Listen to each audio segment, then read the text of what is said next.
Hello and welcome. I'm Ramesh Ramachandran and you're watching the weekend edition of News Night, your one-stop destination for all the news, views and bespoke analysis on the day's top developments. Our cover story tonight is on India-China relations. We have a power-packed presentation just for you, including a comprehensive discussion with our guests. We'll also get you the latest from the ground in Ladakh. Also on the show, 21st June is International Day of Yoga. We get you a flavor of the celebrations worldwide. Plus all the other news from India and around the world so that you know what it takes to be on top of the news. All that and more coming up over the next 60 minutes. But first, as always, the headlines.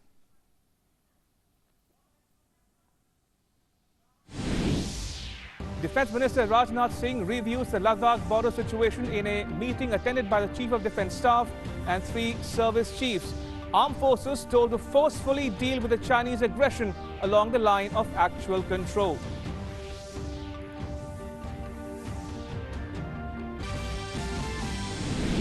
Three terrorists killed in Srinagar, Jammu and Kashmir.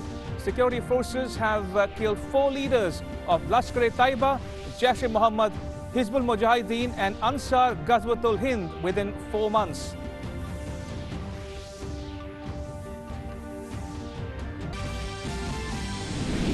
Prime Minister Narendra Modi says yoga is a force for good and deepens the bonds of unity and humanity. Says pranayama helps the respiratory system and improves immunity. It can be useful in fighting the COVID-19 virus.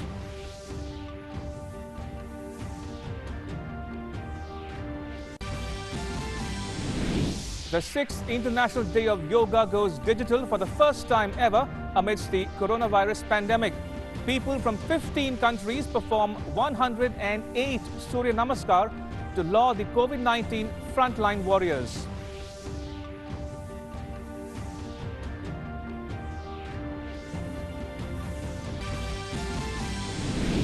The solar eclipse of the year, called the Ring of Fire, seen in many countries, including India, especially the states of Rajasthan, Haryana and Uttarakhand. Partial solar eclipse witnessed in other parts of the country as well.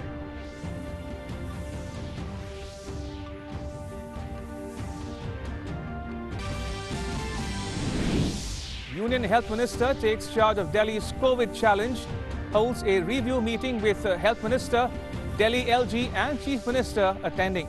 Delhi reports 3,000 fresh cases in the last 24 hours. The total cases in Delhi inches close to the 60,000 mark.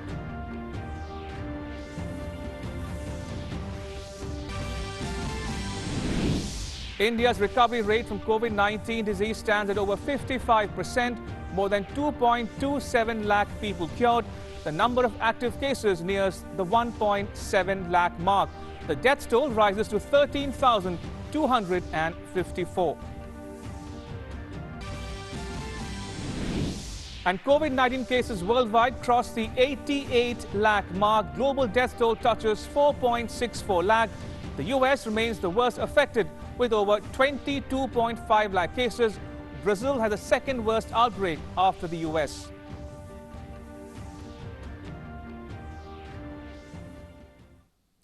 All right, let's get started. The big story we are tracking on Newsnight is the India-China face-off in Ladakh. Now, Defence Minister Rajnath Singh reviewed the border situation at a high-level meeting. Chief of Defence Staff General Bipin Rawat and the 3 service chiefs attended that meeting. Army Chief General M.M. Narawane, Navy Chief Admiral Karambir Singh and Air Chief Marshal R.K.S. Bhadauria. And Air Chief Marshal Bhadauria said on 20th June that the Indian Air Force was well prepared and suitably deployed to counter any challenge along the LAC with China. He hinted that his force has flown combat air patrols in the Ladakh region as part of heightened preparedness. Defence Minister Rajnath Singh's review of the situation in eastern Ladakh came a day before he leaves on a 3-day visit to Russia to attend a grand military parade in Moscow to mark the 75th anniversary of the Soviet victory over Germany in the Second World War. So what's the message coming out of that meeting I spoke to you about? Well, take a look at the graphic behind me on the wall here.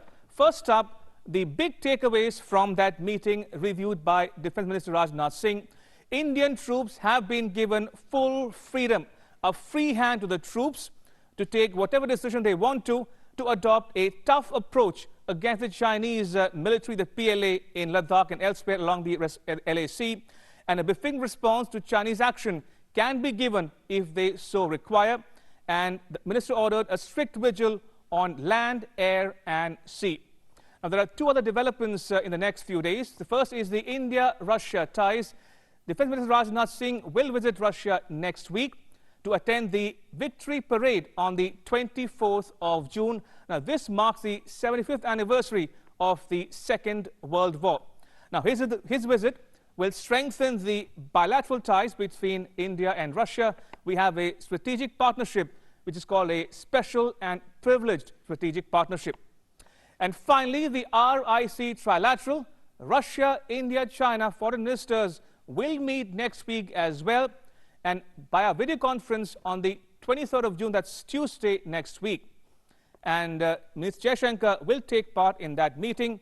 And this meeting will be crucial because Russia is for or favors a de-escalation at the line of actual control between India and China.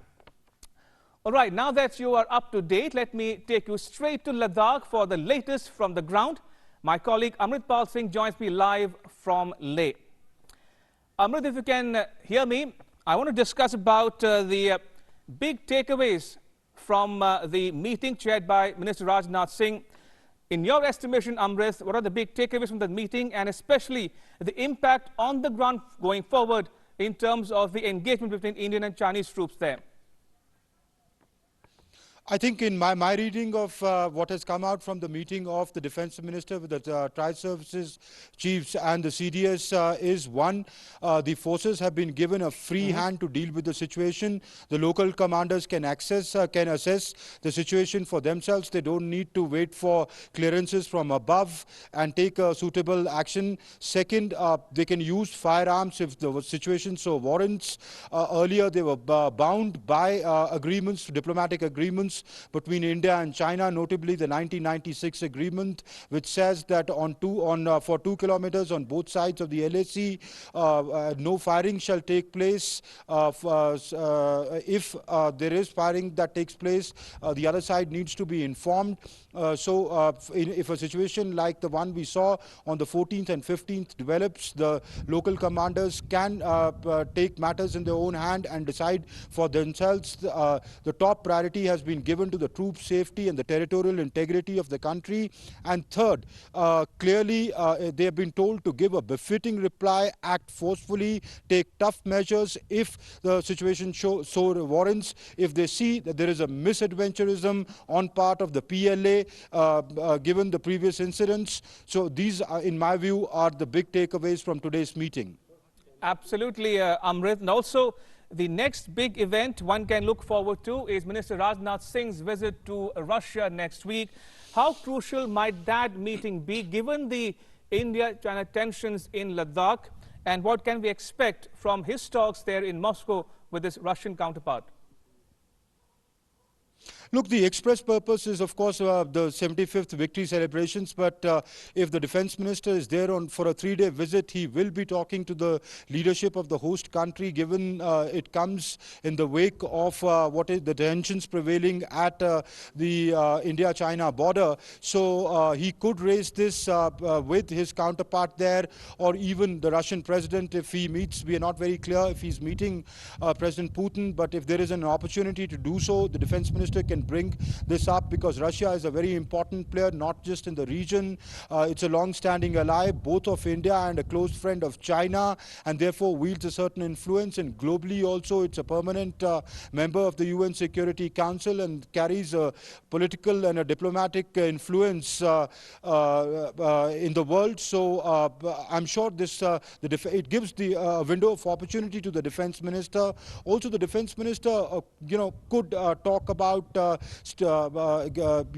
procurement, defense procurement, which has been in the pipeline on an urgent basis. It might not directly be linked to this incident, but given that India now has decided to step up the vigil, both at land, air, and sea, so the defense minister could raise this with his to see that the timelines are adhered to, they are streamlined, and there is no delay because of COVID, or because there were reports that there could be delays in defense procurement because of COVID. Factories around the world were shut down. So the defense minister could bring that up with his counterpart while he's in Russia. Absolutely. And also, Amrit, we are looking forward to the Russia-India-China trilateral foreign ministers meeting to take place on Tuesday, 23rd June. Now, this will be via video conference, but the ministers from India and China, Subramaniam Jaishankar and Wang Yi, will be attending that trilateral meeting. That is significant, no doubt, but given the state of ties between India and China, how crucial is that? Because we've seen the two ministers speak just a few days ago on the 17th of June, 3 days after the incident at Ladakh.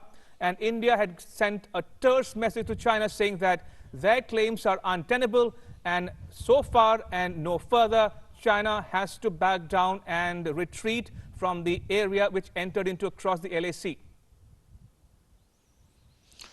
Though in mid-May, at the SEO summit, the foreign ministers did meet, which came after the May 5th incident, but the situation hadn't escalated to the level it has escalated now, though a skirmish had already taken place at the Pangong Lake, but, it wasn't as severe. The 14th, 15th incident has changed the dynamic, and this is the first time a multilateral meeting is taking place where both the Chinese foreign minister and the Indian foreign minister would be there. So it clearly gives India a window of opportunity to present its case there, given that China, India, though the express purpose is the pandemic, but yes, when the three ministers meet at that level at the RIC, they discuss global issues, they discuss regional stability, and the standoff has posed a great risk to regional stability. And I think if the foreign minister chooses to bring this up, he could talk about the stated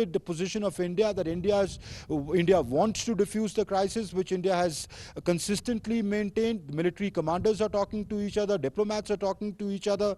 As you rightly mentioned, the two foreign ministers spoke over the telephone on the 17th after the incident for the need to de-escalate it and talk it out on the table. But it has also been very clearly conveyed to the Chinese side that if there is any misadventurism or transgression on the part of the PLA, then the Indian forces reserve the right to retaliate. So I think the foreign minister, if he chooses to raise this up, Dr. Jaishankar, he would be making India's position very, very clear on that count. Ramesh? All right, on that note, Amritpal Singh in Leh, Ladakh, thank you so much for bringing our viewers up to speed with the latest from the ground. Thank you. Appreciate it. All right, in focus tonight is India stares down China. Time to bring in my guests. Joining me are Ambassador Prabhu Dayal, Lieutenant General Sanjay Kulkarni, and Air Marshal Nirdosh Tyagi. Now, they need no introduction, but just for the benefit of viewers who might be tuning in from across the world, Ambassador Prabhu Dayal served as India's Consul General in New York. He was Ambassador to Morocco and Kuwait. He was also Consul General in Dubai. General Kulkarni served 39 years in the Indian Army. He has seen action at Bilafon in Ladakh and also at the LAC in Arunachal Pradesh. And Air Marshal Nirdosh Tyagi was commissioned as a fighter pilot in the IAF in 1971, and he retired as Deputy Chief of the Air Staff in the year 2011. Gentlemen, thank you all for joining us on News Night.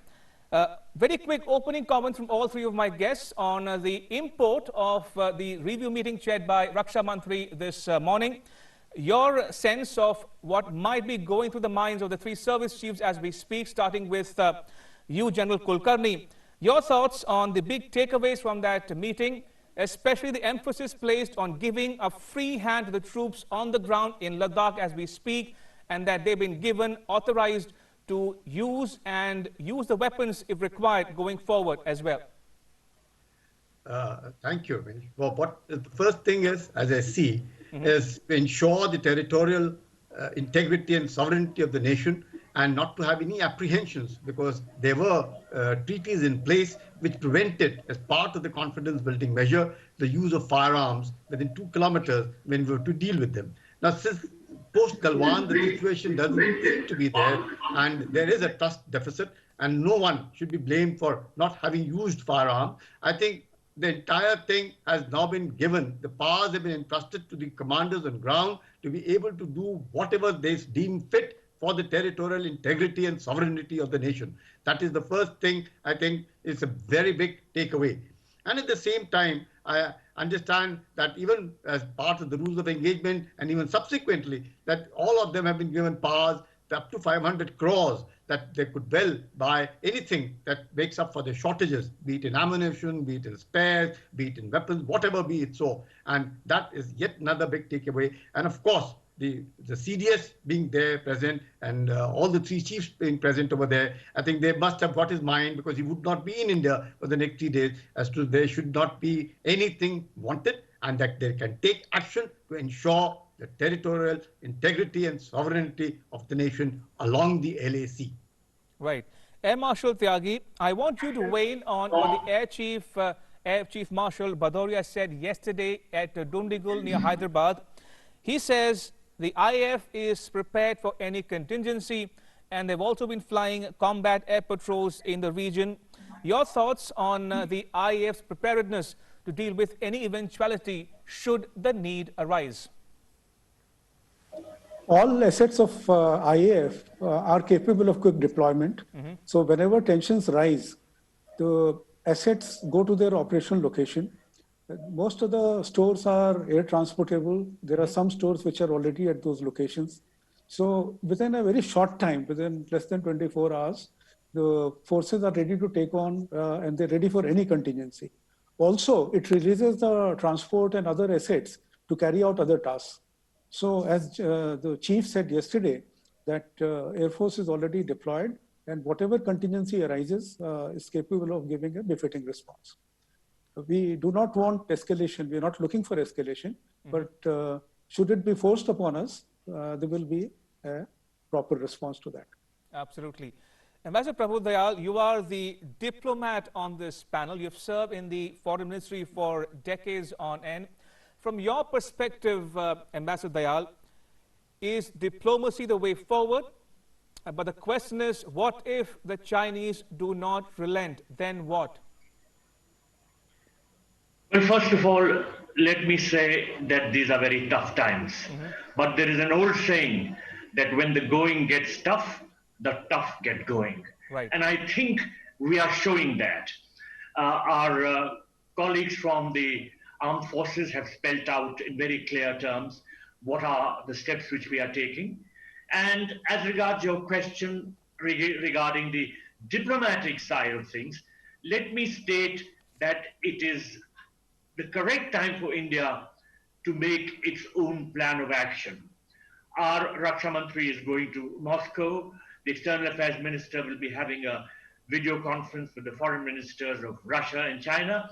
But I think it is equally important that we must try and cement alliances in other parts of the world. Right. First of all, there is this organization called Quad, which has been meeting at only an official level. We must upgrade meetings to at least the foreign ministers level.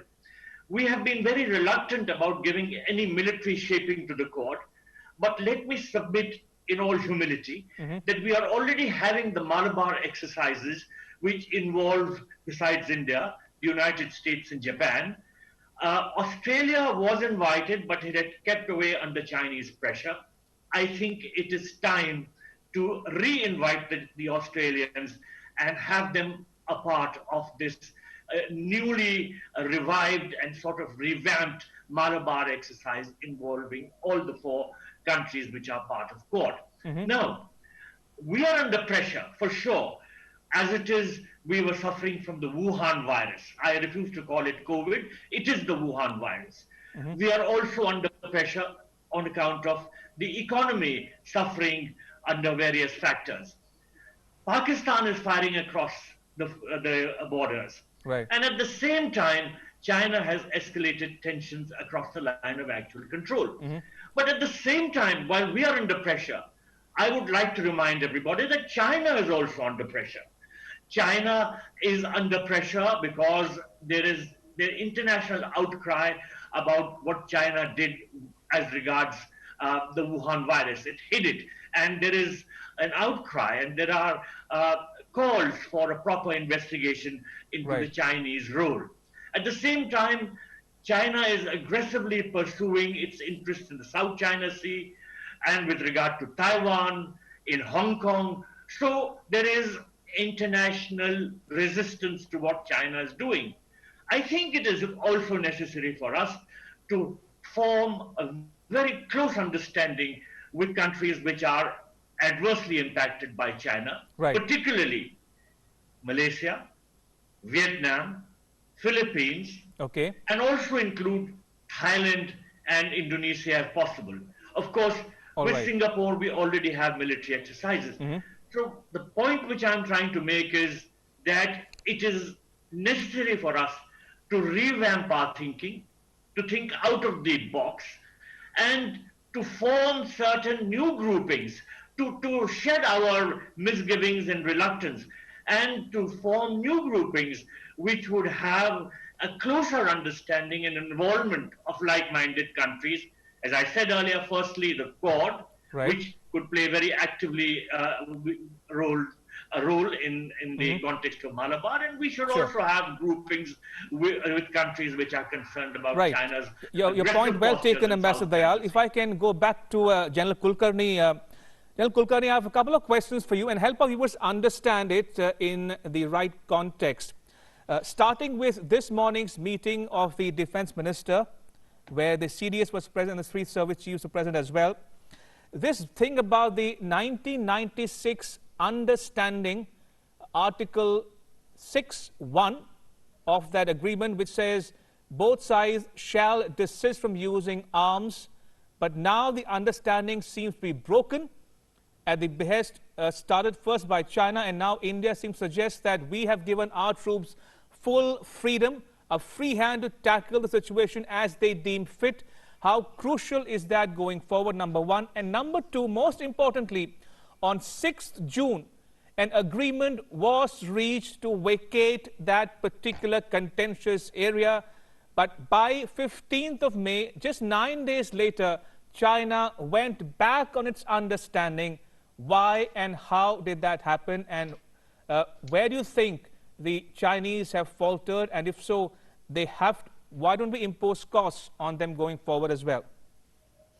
Ramesh, I'll come first, of course, the meeting of the Raksha Mantri with the CDS and also the three chiefs, and assuring them of the freedom and to be able to take right actions, be it at sea, be it in air, or be it on land. So that is the first thing. There's the second thing that you were trying to get at, the 96 Agreement for Confidence Building Measure, Article 6 and Para 4 of that very clearly states that as part of confidence building measure, the use of firearms were prohibited within 2 kilometers, only with the view that the situation when there is a kind of a dispute on the position of the LAC, it would be better that there is both do not open fire, but have a proper banner drills, a protocol in place, resulting in both the troops disengage and the matters, if not resolved, are referred to at a higher level, rather than taking law in their own hand. But as what we saw in about last 2 years, and primarily more after the Doklam incident in 2017, we realized that despite all these protocols in place, the Chinese were probably not adhering to the protocol, resulting in a lot of fist fight, boxing, throwing stones, using of rods, and things of that kind. And more of it was seen at the Pengangso Lake, on and on. Now, as a result of which, the 6th of June, when this particular meeting between the corps commanders took place, after the 5th of May, what had resulted in, there was an agreement that yes, at Galwan and also at Pangangso, but at Galwan primarily, where at Petrol Point 14, the Chinese who are presumably on their part of the LAC, it could be 10 meters and 15 meters. It's very difficult because it's not demarcated. However, that they would vacate it and fall back. And this agreement was understood, and the things were to take place on the day of this incident, that is the 15th and the 16th of June that has taken place, which you rightly brought it out. Now, for which Colonel Babu was entrusted with the view that please go and check. He went there to see for himself as to what had happened, that everything probably may have gone back, but there was still an observation post, a tent, which still existed at a point of PP14. And therefore, he requested them that since there is an agreement which had taken place between the two sides, it would be in the interest that this tent is removed and taken back. Chinese probably had their own mind. They may have done something, but agreed to spoke something and went back. And came back again, as resulting in the scuffle which took place between the CO of 16 Bihar and the rest of the troops. And in this melee, obviously, when they found that the CO had fallen down, then the things went absolutely out of control. The reinforcements came in, the Chinese came in a larger number. We were there in whatever numbers that could be mustered. That is 16 Bihar, 3 medium, and the rest of the people But General, over there. the fact that the Chinese went back on the understanding barely 9 days after, what does that speak to you about the Chinese intent? Absolutely. Did they Ramesh, ever intend to honor that agreement? Ramesh, you not just 9 days, you realize it even on that particular day, on the 9th day, when the things were moving, the Chinese probably showed something like they were going back, but they returned. Now, this particular return and the resulting in pushing and the scuffle that took place, pushing the commanding officer of the battalion, who himself was part of this particular agreement to have disengagement which would have taken place, looked not just the thing, it looked premeditated, because when they came back with all the kind of wired baseball bats and rods and things of those kind, which again, since the troops were there, they knew that the troops which indulged in this kind of an activity were not the ones with whom they were generally talking to. As you said, this was completely premeditated, right? Absolutely. I want to take that point across to Air Marshal Tyagi. Air Marshal Tyagi, Prime Minister Modi's government is one government which has laid a lot of emphasis on infrastructure development in the forward areas. We've seen a big uptick in the development works in the last 5 odd years, including most recently, even after the face-off, we've completed a bridge over Galwan River, besides the Durbuk-Shok DBO road as well. Has the infrastructure push by Prime Minister Modi's government unnerved the Chinese? No, this is the question which you're asking an Air Force officer. A little difficult to answer, because this is what I've read in the media analysis, that they're unnerved by this, but I have no authority on the subject. What I would like to bring out is one air aspect which is very important to understand, that whatever has caused China this anguish and this kind of reaction, as far as the Air Force strength of India is concerned, we have a natural advantage that we have our airfields on plains, and as well as in the mountainous region, and our DBO is operational. So you can take your supplies right up to Daulat Beg Oldie, and you can operate your fighters from the plains. China, on the other hand, doesn't have too many airfields in Tibet region, TAR, and even the airfields which are there are at height, so they will not be able to carry much load. So there is a natural advantage. Now, what triggered China's response is a matter of conjecture at this moment, because infrastructure didn't start immediately. Infrastructure started, building started by and by, and it's been going on for years. So completion of one bridge, whether that was responsible or a progress on a particular road going to DBO, but the deployment, I mean, their intrusion is all along. Intrusion or their presence is along the entire border. Fair point. Why